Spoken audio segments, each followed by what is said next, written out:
नमस्कार बच्चों। Last class में हम लोगों ने बात करी थी हाइड्रेशन एनर्जी की, है ना। तो हाइड्रेशन एनर्जी में आगे बढ़ते हैं। फैक्टर अफेक्टिंग हाइड्रेशन एनर्जी, ठीक है। तो स्टार्ट करते हैं। Factor affecting hydration energy.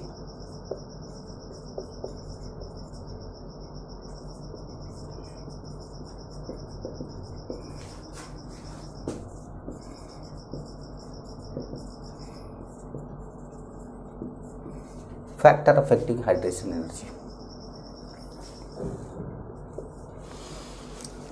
देखिए फर्स्ट फैक्टर है डाइलेक्ट्रिक कांस्टेंट। फर्स्ट फैक्टर क्या है? Dielectric constant.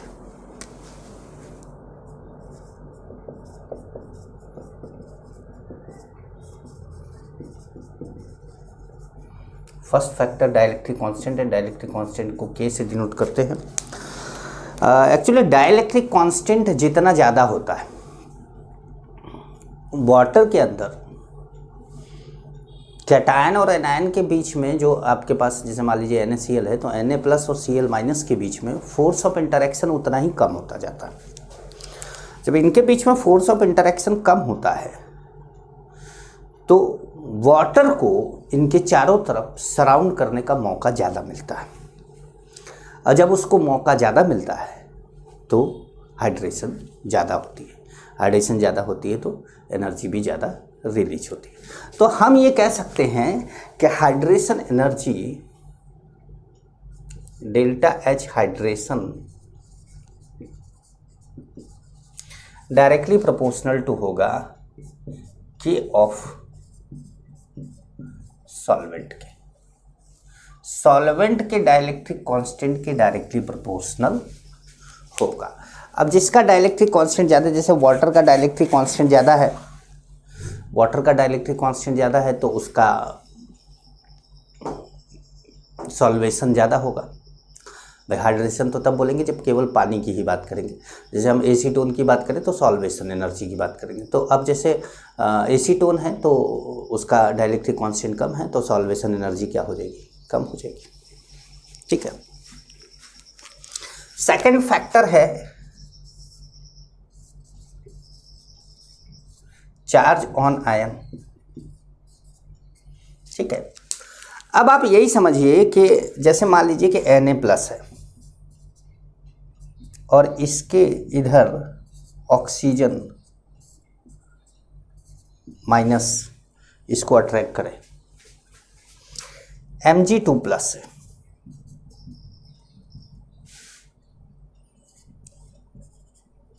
यहां पर भी O माइनस इसके साथ जुड़ा हुआ है।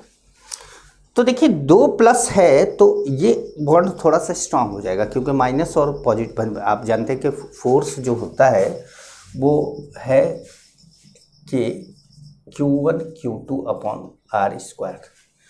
तो जैसे ही चार्ज बढ़ेगा फोर्स बढ़ेगा, इंटरेक्शन बढ़ेगा। तो इसलिए अगर आप बोला जाए कि हाइड्रेशन एनर्जी, भाई हाइड्रेशन एनर्जी तो इस इंटरेक्शन पे डिपेंड करती है। जितना अच्छा इंटरेक्शन होगा उतना ज़्यादा हाइड्रेशन एनर्जी रिलीज होगी। तो चार्ज कैटायन के चार्ज पे या चार्ज और एनायन के चार्ज पे, भाई एनायन का चार्ज भी समझा देते हैं आपको। देखिए जैसे मान लीजिए कि आपके पास Cl माइनस है तो यहाँ पर H partial positive, H partial positive इसके साथ एक माइनस के साथ है। जैसे S2 माइनस है तो यहाँ पर HOH, यहाँ पे 2 माइनस हो गया तो चार्ज बढ़ गया।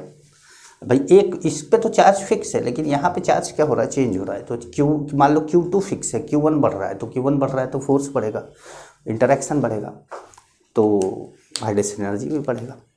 तो यही कह रहे हैं कि चार्ज ऑन आयन क्या होना चाहिए? ज़्यादा होना चाहिए। जितना ज़्यादा आयन पे चार्ज होगा उतनी ही ज़्यादा हाइड्रेशन एनर्जी होगी।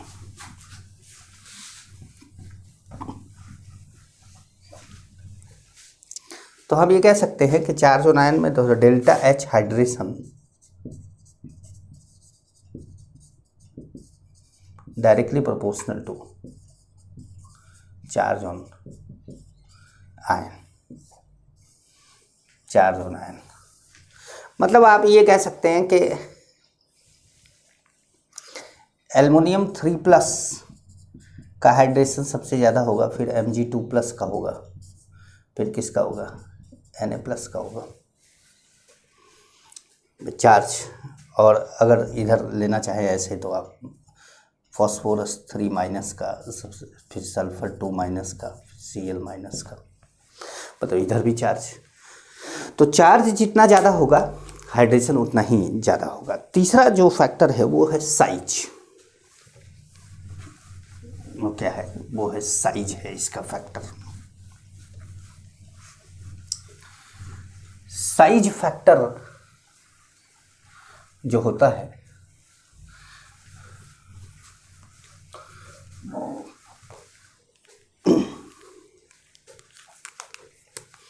थर्ड फैक्टर जो होता है वो size of ion, size of ion. ठीक है, तो आइए जरा सा आपको समझाएं। जैसे मान लीजिए कि आपके पास Li+ है और Na+ है, ठीक है, थोड़ा दूर कर देते हैं। Li+ का साइज ये है और Na+ का साइज थोड़ा बढ़ा दिया, ठीक है। अब ऑक्सीजन को अट्रैक्ट करना है,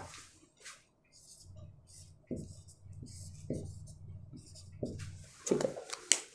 दोनों पे एक सिंगल प्लस चार्ज है। अब जब ये ऑक्सीजन यहां से अट्रैक्ट करेगा और यहां से अट्रैक्ट करेगा, तो अब देख रहे हैं कि यहां पे डिस्टेंस क्या है, कम है। तो अगर डिस्टेंस कम है तो फोर्स ऑफ इंटरेक्शन क्या होगा, बट डिस्टेंस के तो इनवर्सली प्रोपोर्शनल है।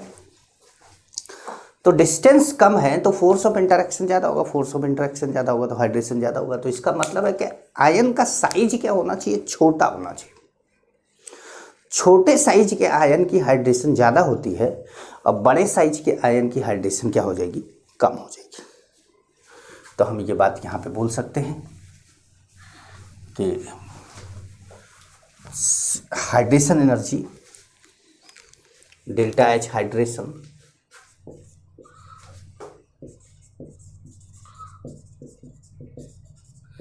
इनवर्सली प्रोपोर्शनल टू है किसके, साइज ऑफ आयन के, आयन के साइज के इनवर्सली प्रोपोर्शनल है। अब जैसे ΔH हाइड्रेशन का ऑर्डर अगर हम बोले, ΔH hydration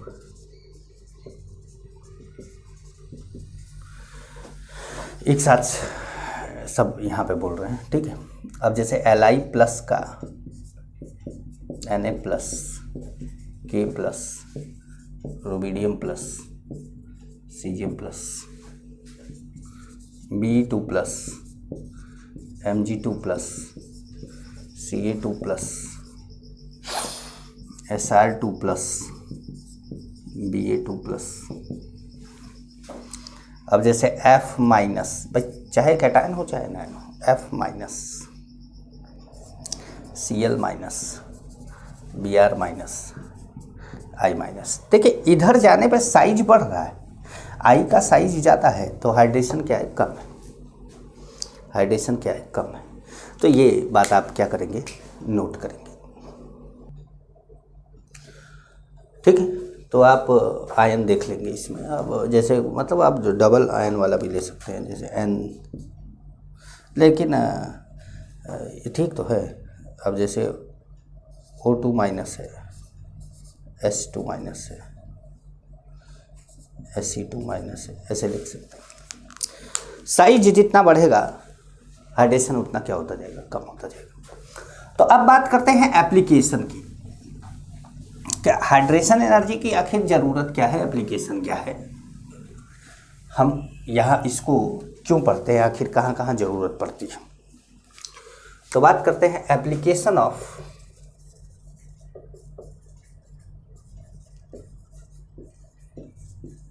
hydration enthalpy. Application of hydration enthalpy. तो एप्लीकेशन ऑफ हाइड्रेशन एंथैल्पी में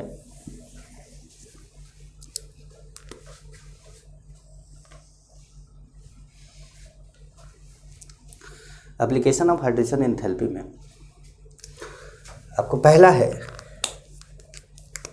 फर्स्ट है size of hydrated ion, size of hydrated ion. तो जितना छोटा आयन होता है उसका हाइड्रेशन उतना ज़्यादा होता है। अभी आपने देखा जितना छोटा आयन होगा उसका हाइड्रेशन उतना ज़्यादा होगा, और जब हाइड्रेशन होगा तो वाटर के मॉलिक्यूल अगल बगल चिपकेंगे उससे, तो वाटर के मॉलिक्यूल उसके अगल बगल चिपक कर उसका साइज बढ़ा देते हैं। मतलब गैसियस आयन जो जितना छोटा है, हाइड्रेटेड आयन वो उतना ही बड़ा होगा। गैसियस आयन जो जितना छोटा है, हाइड्रेटेड आयन वो उतना ही बड़ा होगा। ठीक है। Smaller is the gaseous ion, higher will be its hydration, which results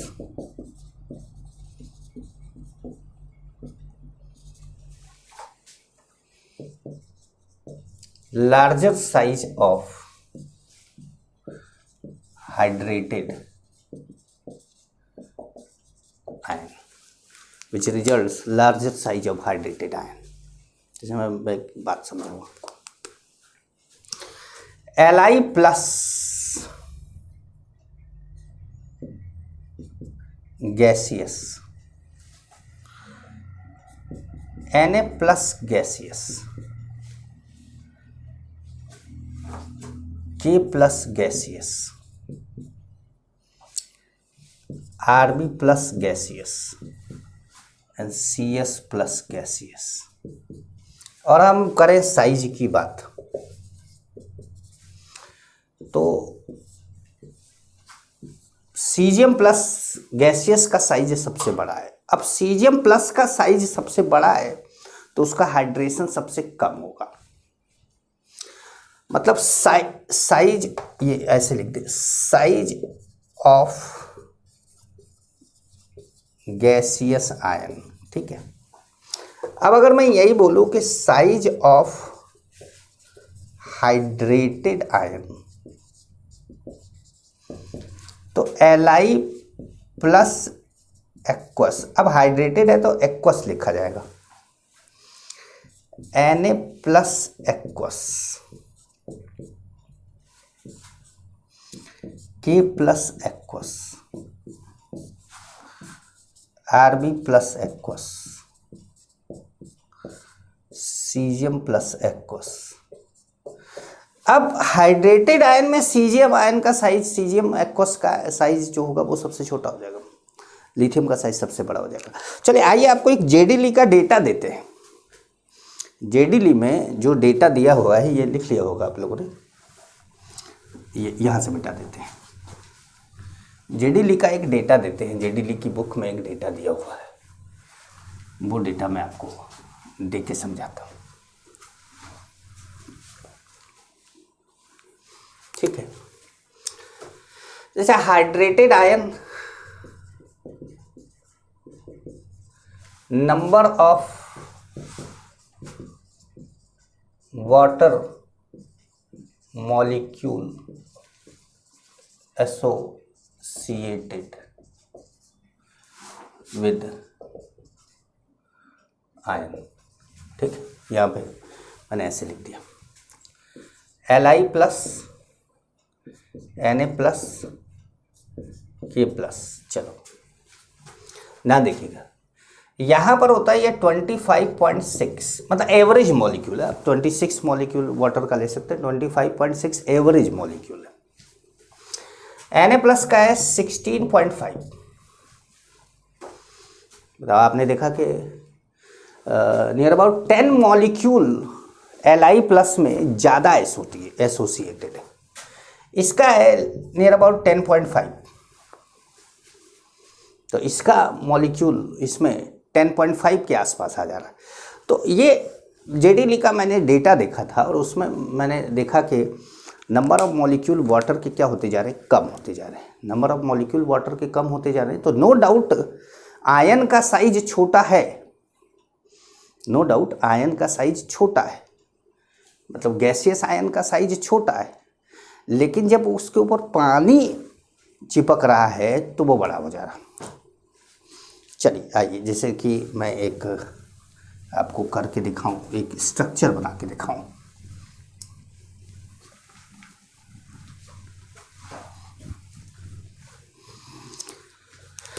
जब मान लीजिए कि आपके पास Li प्लस है, ये Li प्लस, ठीक है, और ये मान लीजिए आपके पास Na प्लस, साइज थोड़ा बड़ा छोटा कर दिया। अब मैंने Li प्लस में लगभग 25 मॉलिक्यूल वाटर के लिए है और Na प्लस में 16 मॉलिक्यूल वाटर के लिए। तो Li प्लस में वाटर का मॉलिक्यूल का साइज हर जगह बराबर कर देते हैं, जैसे ये, ठीक है।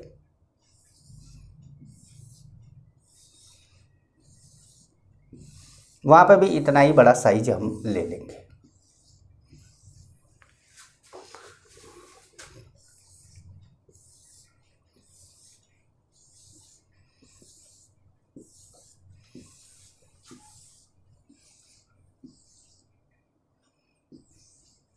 ये मान रहे हैं कि वाटर के मॉलिक्यूल कितना साइज हो, और 5, 6, 7, 8, 9, 10, 11, 12, 13, 14, 15, 16, 17, 18, 19, 20, 21, हाँ 25 के आसपास है, ठीक है।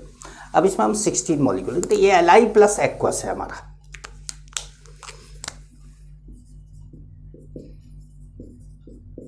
ये हमारा Li प्लस एक्वस, वाटर के मॉलिक्यूल का साइज वही,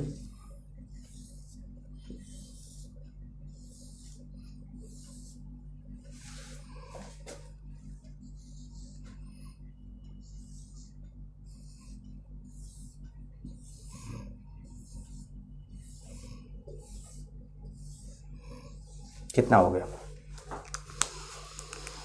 1 2 1 2 3 4 5 6 7 8 9 10 16 के आसपास है। अब देखिए इन दोनों में साइज किसका बड़ा है, ये Na प्लस है।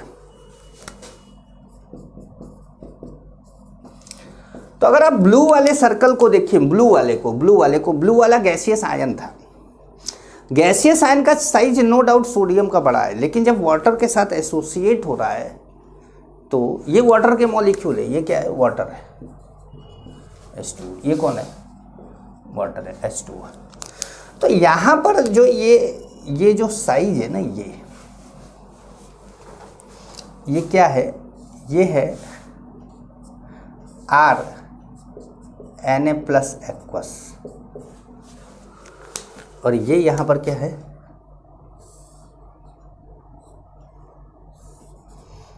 R Li plus aqueous. तो अब जान रहे कि R Li प्लस एक्वस बड़ा है किससे, R Na प्लस एक्वस से। समझ पा रहे हैं?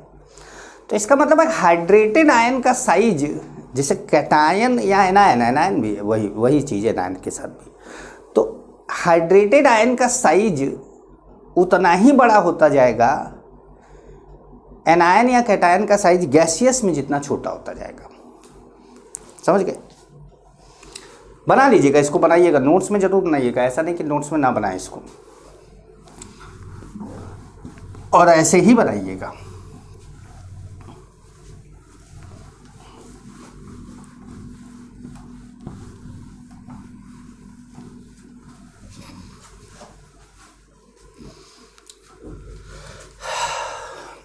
अब जैसे साइज ऑफ हाइड्रेटेड आयन की बात करें अगर हम,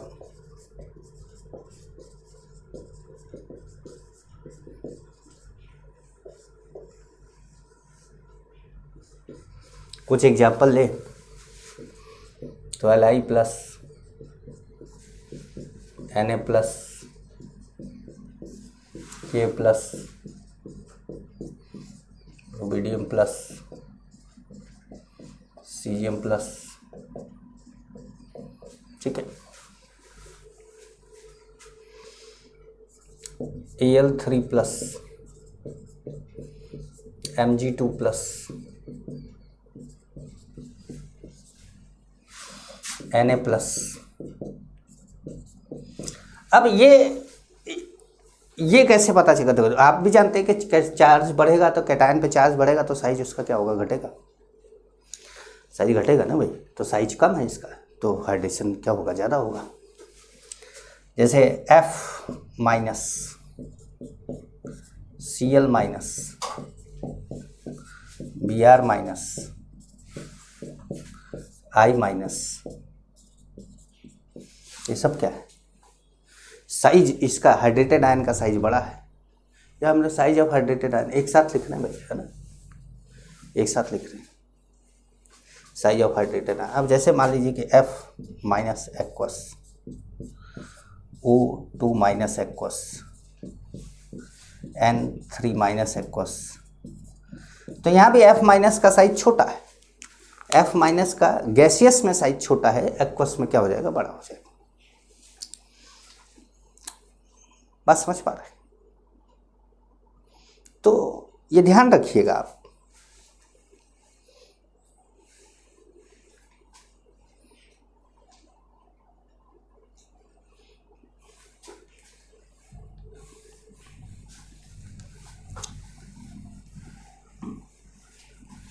साइज ऑफ हाइड्रेटेड आयन पे ध्यान जरूर रखेंगे आप। साइज ऑफ हाइड्रेटेड आयन पे ध्यान जरूर रखेंगे। अच्छा, मुझे एक चीज और लग रही है कि F माइनस O2 माइनस और N3 माइनस में जो हमने अभी कंपेयर किया, ये size of hydrated ion N3 minus aqueous होना चाहिए, O2 माइनस एक्वस होना चाहिए और F माइनस एक्वस होना चाहिए। मतलब वो अभी हमने जो लिखा था वो हटा दीजिएगा। क्यों? क्योंकि यहाँ पर जब हाइड्रेशन, तो हमने ये बोला है कि भाई चार्ज जितना ज़्यादा होगा उतना ज़्यादा ही उस पर होता जाएगा। तो चार्ज Li3 वाले पे भी चार्ज ज़्यादा था तो हाइड्रेशन ज़्यादा था, वहाँ हमने साइज से भी बात कर ली थी। लेकिन यहाँ पर हम चार्ज, हमने बोला था अभी मतलब एक दिन पहले बोला था आपको कि between charge and size charge is always dominating factor. तो पहले हमको चार्ज देखना, हम साइज देखने लगे थे, वो गलत देख रहे थे, ध्यान रखिएगा। तो चार्ज डोमिनेटिंग फैक्टर है, इसलिए ये ऑर्डर होगा इसका, ठीक है। अब hydration, size of hydrated ion की बात हुई, साइज ऑफ हाइड्रेटेड आयन की बात हुई। तो अब बात करते हैं दूसरा जो इसका एप्लीकेशन है, वो है आयनिक मोबिलिटी। आयनिक मोबिलिटी क्या होता है? आयनिक मोबिलिटी क्या होता है? तो कोई भी आयन एक्वस मीडियम में पर यूनिट टाइम जितना डिस्टेंस चलता है वो उसकी आयनिक मोबिलिटी कहलाती है। पर यूनिट टाइम जितना डिस्टेंस चलता है वो उसकी आयनिक मोबिलिटी चलती है। तो अब ये बताइए कि क्या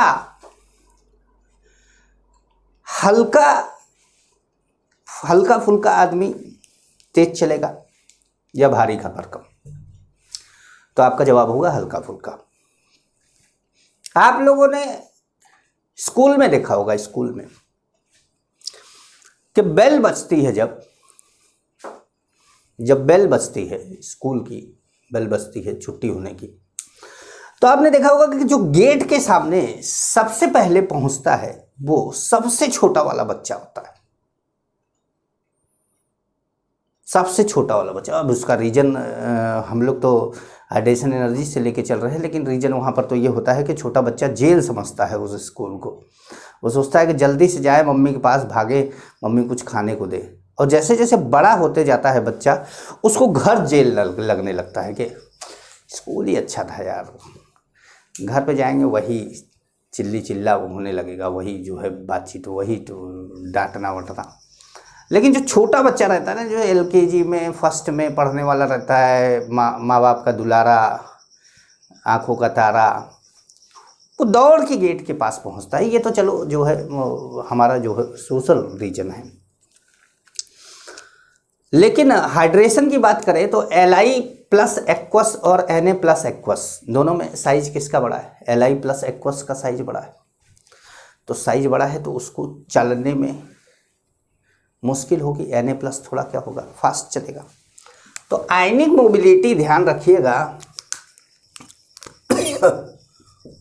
mobility of ion size of hydrated ion, size of hydrated ion के क्या होगा, इनवर्सली प्रोपोर्शनल होगा जितना। तो मोबिलिटी ऑफ आयन की बात करें अगर, तो यहाँ पर सबसे ज़्यादा किसका होगा, CS प्लस एक्वस का, रुबिडियम प्लस एक्वस का, K plus aqueous, Na plus aqueous, Li plus aqueous.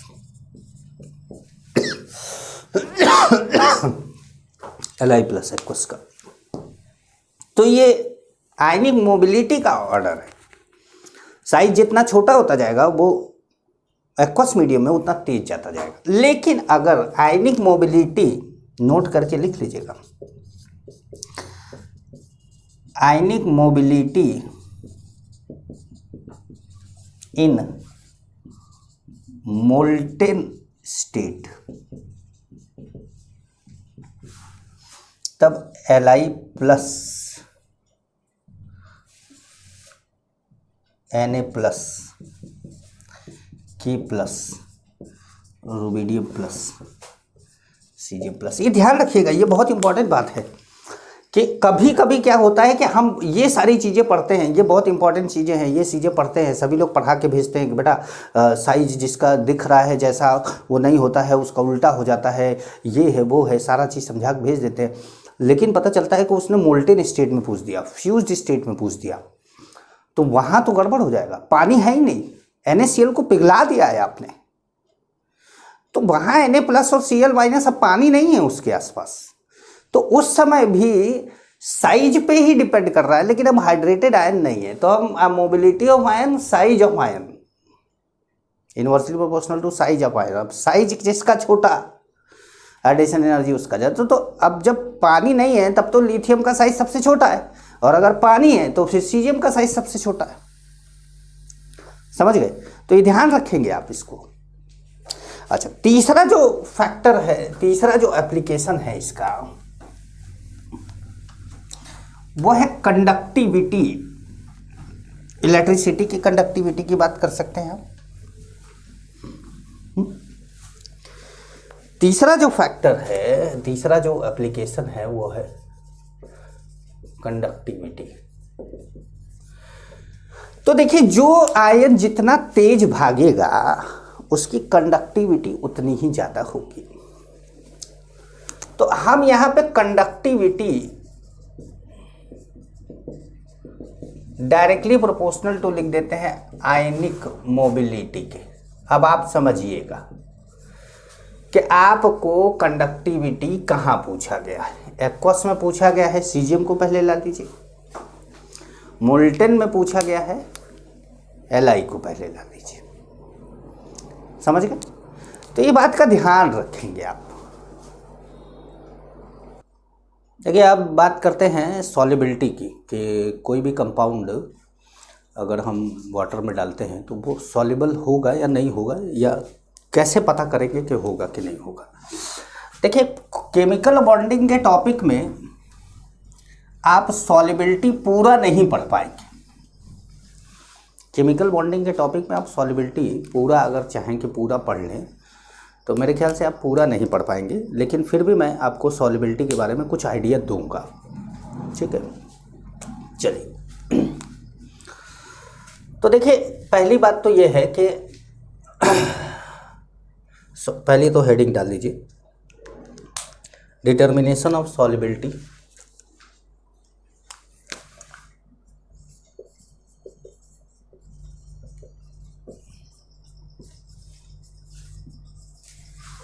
solubility of ionic compounds. अभी हम बात आयनिक कंपाउंड की कर रहे हैं, अभी तो हम कोवलेंट पे पहुंचे ही नहीं है।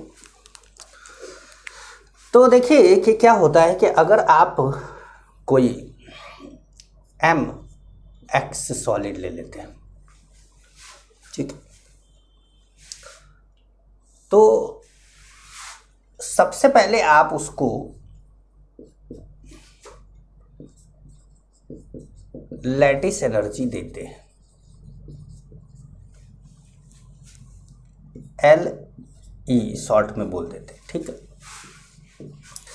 और ये क्या करता है कि M plus gaseous and X minus gaseous बनाता है, ठीक है। ये आपका एक्सपेंस है, मतलब खर्च। अब M plus gaseous X minus gaseous में आप डाल देते हैं पानी डाल देते हैं, वाटर H2 एक्सेस में डाल देते हैं, तो आपको मिलता है M plus aqueous X minus aqueous plus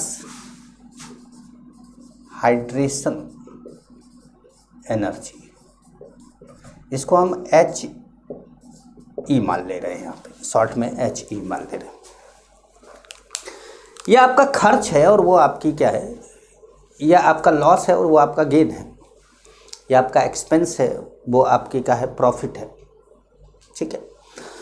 तो ये जो आपको मिल रहा है, आमदनी हो रही है, इनकम है आपकी, इनकम, प्रॉफिट नहीं। प्रॉफिट तो नेट होता है ना, तो ये इनकम है, ठीक है।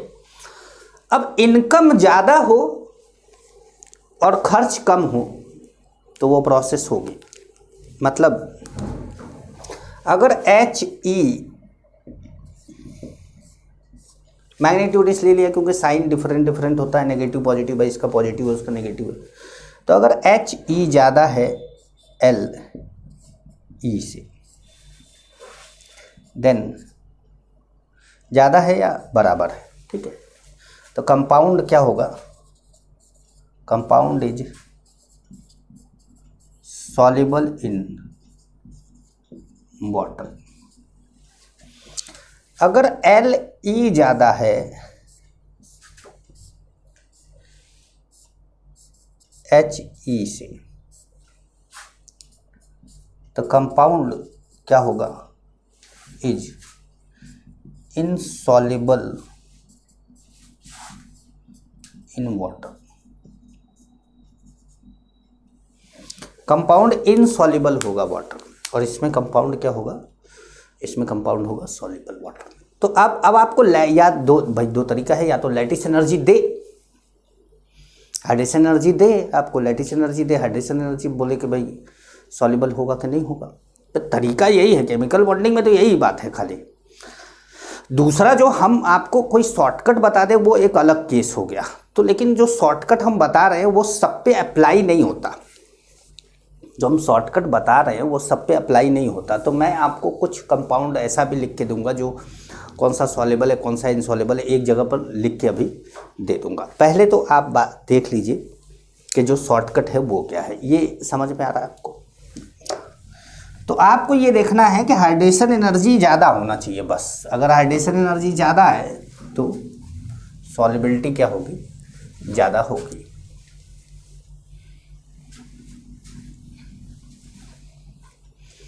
हाइड्रेशन एनर्जी ज़्यादा है तो सॉल्युबिलिटी क्या होगी, ज़्यादा होगी। जितना हाइड्रेशन एनर्जी ज़्यादा होता जाएगा उतनी ही ज़्यादा सॉल्युबिलिटी होती जाएगी। अब आप ये समझिए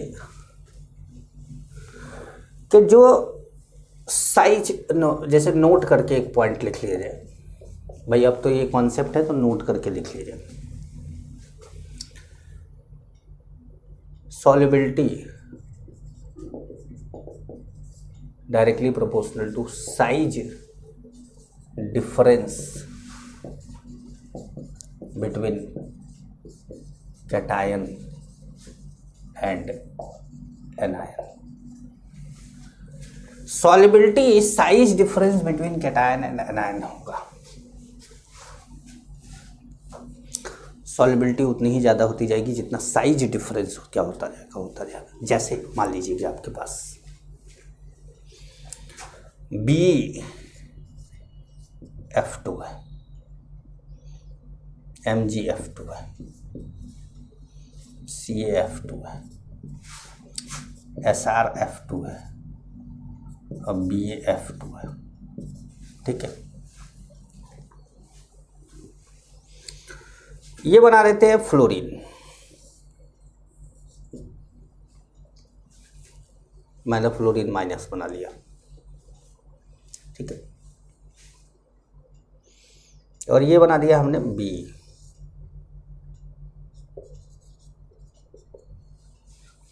ठीक है, अब ऐसा करते हैं कि इसको इधर रहने देते हैं और इधर बनाते हैं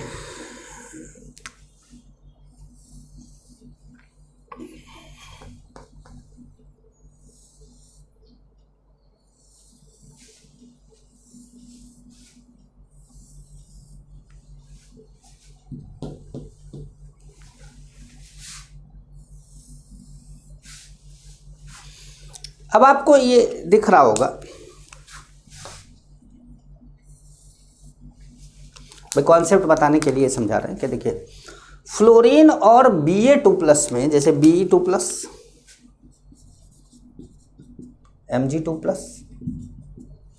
Ca2+, Sr2+ एंड Ba2+। ठीक है, अब देखिए फ्लोरीन और Ba2+ में साइज का डिफरेंस सबसे ज़्यादा है तो उसकी सॉल्युबिलिटी सबसे ज़्यादा होगी। फ्लोरीन और Be2+ में साइज का डिफरेंस सबसे कम है तो सॉल्युबिलिटी क्या होगी, कम होगी। तो अब अगर हम यहाँ पर बात करें सॉल्युबिलिटी की, तो सॉल्युबिलिटी हो जाएगा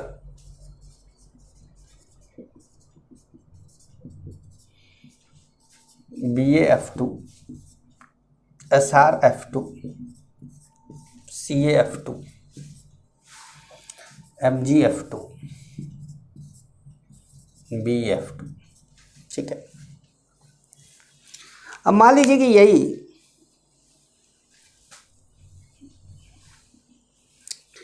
Cl हो जाता है।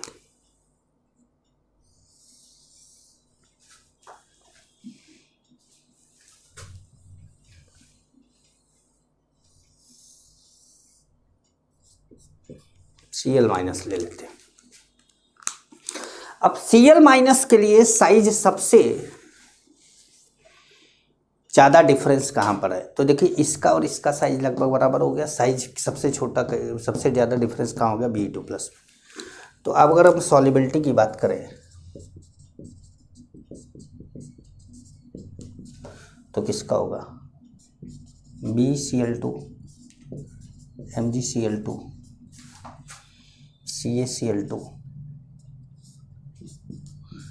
SrCl2, BaCl2। ठीक है,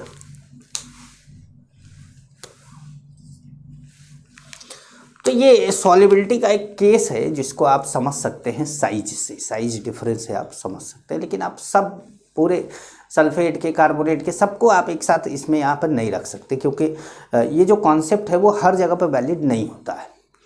तो उसके लिए आपको सॉल्युबिलिटी के कॉन्सेप्ट को जानना होगा या सॉल्युबिलिटी को याद करना होगा। तो वो मैं एक जगह पे लिख देता हूँ, आप सॉल्युबिलिटी को क्या करिए, याद करिए। अब देखिए मैंने यहाँ पर कुछ सॉल्युबल कंपाउंड लिख रखे हैं, लेकिन सबसे पहले मैंने ये लिखा है कि solubility of ionic compound in water directly proportional to होता है आयनिक कैरेक्टर ऑफ कंपाउंड के। आयनिक कैरेक्टर जितना ज़्यादा होगा उतना ज़्यादा सॉल्युबिलिटी का चांस होता है। अब सॉल्युबल इन वाटर,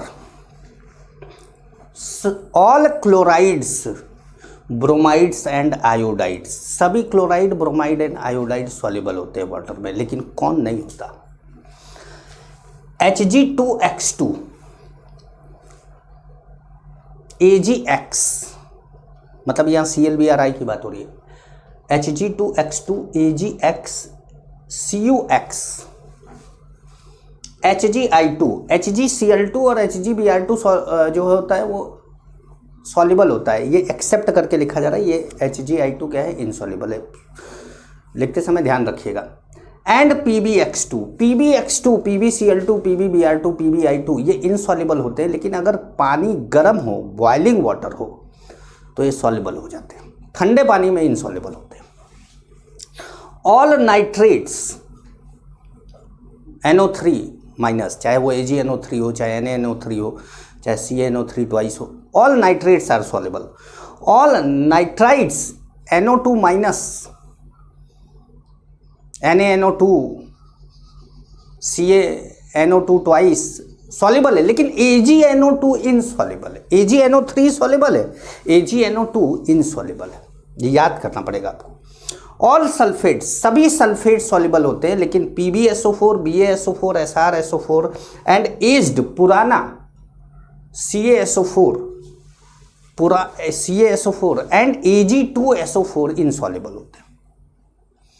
इसका मतलब BeSO4 सॉल्युबल है, MgSO4 सॉल्युबल है। तो अगर सॉल्युबिलिटी की बात करें तो BeSO4, MgSO4, फिर CaSO4, फिर SrSO4, फिर BeSO4, ये सॉल्युबिलिटी का ऑर्डर हो जाएगा।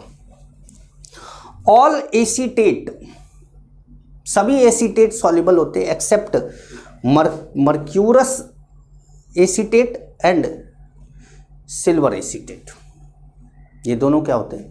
इनसॉल्युबल होते हैं। अच्छा, all salts of alkali metal and ammonium ion, alkali metal and ammonium ion के सभी सॉल्ट सॉल्युबल है। पता है, सोडियम का कोई भी सॉल्ट ले लो सॉल्युबल मिलेगा तुमको, रुबिडियम का कोई भी सॉल्ट, अमोनियम आयन का कोई भी सॉल्ट ले लोगे सॉल्युबल मिलेगा आपको। तो ये सॉल्युबल है, इनको आप एक जगह पे लिखेंगे, इनको याद करेंगे कि ये सॉल्युबल है। ये मैंने कहीं नहीं पढ़ाया है, आज तक नहीं पढ़ाया है। मैं आपको ये पढ़ा रहा हूँ, तो ये कहाँ से पढ़ा रहा हूँ मैं बता देता हूँ आपको। ये केमिकल बॉन्डिंग का टॉपिक नहीं है, सॉल्युबिलिटी आया है, मैं आपको ला के पढ़ा दे रहा हूँ।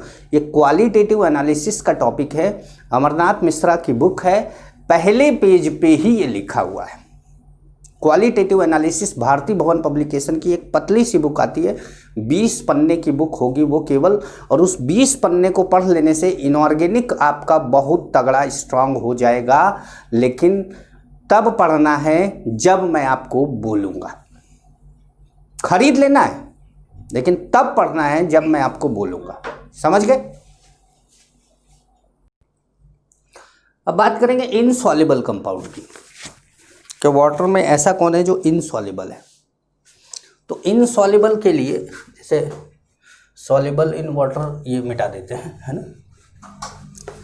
अब इनसॉल्युबल जो है वो, मैं यहाँ पर पार्शली सॉल्युबल की बात नहीं कर रहा, मतलब मैं पार्शली जो सॉल्युबल है उनको भी इनसॉल्युबल बोल दे रहा हूँ।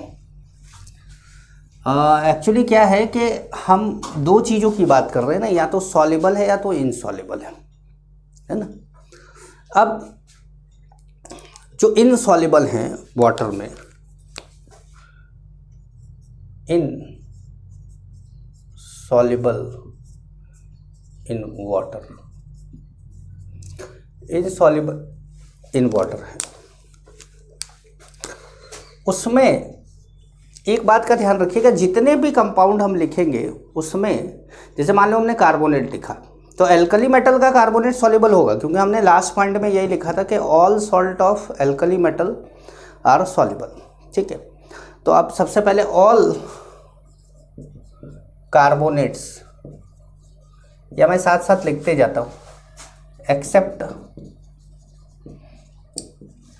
Alkali metal carbonates. All carbonates except alkali metal carbonates.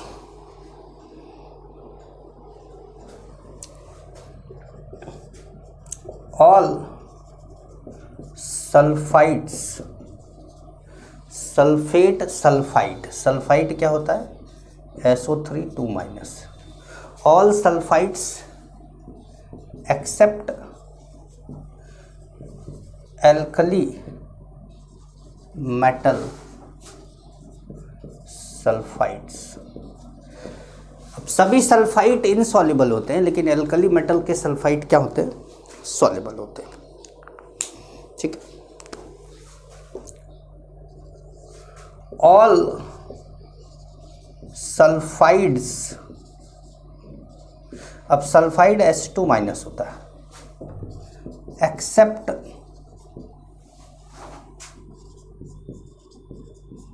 Alkali metal sulphides. All sulphides except alkali metal sulphides. कुछ और भी हैं इसके अंदर, जैसे Mg2+, Ca2+, Ba2+, alkali metal sulphides NH4+, Mg2+, Ca2+, Ba2+. इनके सल्फाइड्स भी क्या होते हैं, सॉल्युबल हैं, लेकिन बाकी सल्फाइड क्या है, इनसॉल्युबल. जैसे Ag2S ले लिया आपने तो वो क्या है, इनसॉल्युबल है. HgS ले लिया तो वो क्या है, इनसॉल्युबल है. ठीक है. तो जैसे FeS ले लिया तो वो क्या है, इनसॉल्युबल है. तो बाकी सबके सल्फाइड क्या है, इनसॉल्युबल है, लेकिन एल्कली मेटल के, अमोनियम के, मैग्नीशियम के, कैल्शियम के और बेरियम के सल्फाइड क्या है, सॉल्युबल है. ठीक है. All oxalate,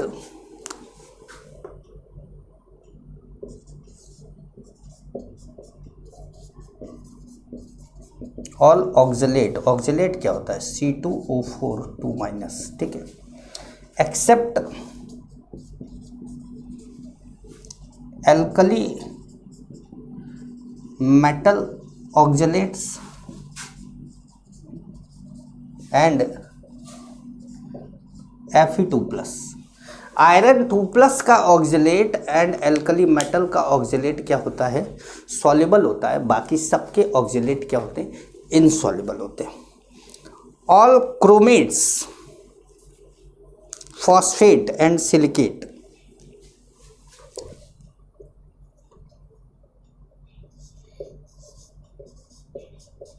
all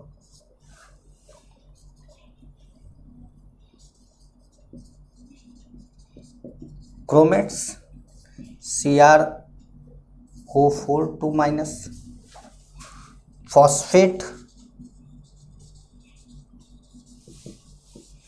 PO4 3 minus. All chromate, phosphate and silicate SiO4 4 minus. ठीक है. तो all chromate, phosphate and silicate are insoluble.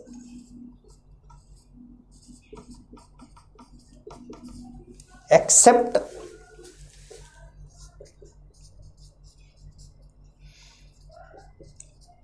Alkali metal and ammonium ion. ठीक है. Except alkali metal and ammonium ion. अब इसमें एक नोट करके भी लिखना है कि MgCrO4 इज सॉल्युबल. जैसे हमने बोला कि भाई सभी क्रोमेट क्या है, इनसॉल्युबल है, और उसमें हमने बोला एल्कली मेटल और अमोनियम क्रोमेट क्या होगा, सॉल्युबल होगा, लेकिन MgCrO4 भी सॉल्युबल होगा. जैसे अगर मैं यहाँ पर Mg2+ लिख देता तो आप फॉस्फेट और सिलिकेट के लिए भी समझ जाते, इसलिए मैंने इसको अलग से लिखा. ठीक है। तो ये ध्यान रखिएगा कि ये सभी सॉल्युबल और इनसॉल्युबल मैंने आपको एक जगह पर बताए हैं, इनको एक जगह पर लिखिएगा, कोशिश करिएगा कि याद करिए, ठीक है। और उसके बाद भी अगर आपको सॉल्युबिलिटी में कोई दिक्कत आती है तो आप एक काम करिएगा कि एनसीईआरटी का जो एस ब्लॉक का एल्कलाइन अर्थ मेटल है उसमें आप कार्बोनेट, सल्फेट, नाइट्रेट, इन सबको सॉल्युबिलिटी के ऑर्डर को पढ़ लीजिएगा, इनके ऑर्डर को पढ़ लीजिएगा। आपका सॉल्युबिलिटी का दुनिया का सारा क्वेश्चन अब हो जाएगा, ठीक है। अब हम बात करेंगे नेक्स्ट क्लास में फजान्स रूल की, covalent character in ionic compound, covalent character in ionic compound. देखिए ionic character in covalent compound तो इलेक्ट्रोनेगेटिविटी डिफरेंस से जानते हैं। Ionic character in covalent compound जैसे HF है और HCl है तो दोनों कोवेलेंट कंपाउंड है, लेकिन आयनिक कैरेक्टर कैसे पता चलेगा? तो HF में इलेक्ट्रोनेगेटिविटी का डिफरेंस देखेंगे हाइड्रोजन और फ्लोरीन में, और HCl में इलेक्ट्रोनेगेटिविटी का डिफरेंस देखेंगे हाइड्रोजन एंड क्लोरीन में। HF में 1.9 है, HCl में 0.9 है, तो HF में इलेक्ट्रोनेगेटिविटी का डिफरेंस ज़्यादा है तो आयनिक कैरेक्टर ज़्यादा होगा। कोवेलेंट कंपाउंड में आयनिक कैरेक्टर देखना हो तो इलेक्ट्रोनेगेटिविटी का डिफरेंस देखना होगा, लेकिन अगर आयनिक कंपाउंड में कोवेलेंट कैरेक्टर देखना है आपको तो आपको ज़रूरत पड़ेगी किसकी? फजान्स रूल की। तो अब हम नेक्स्ट क्लास में फजान्स रूल की बात करते हैं। तब तक के लिए नमस्कार।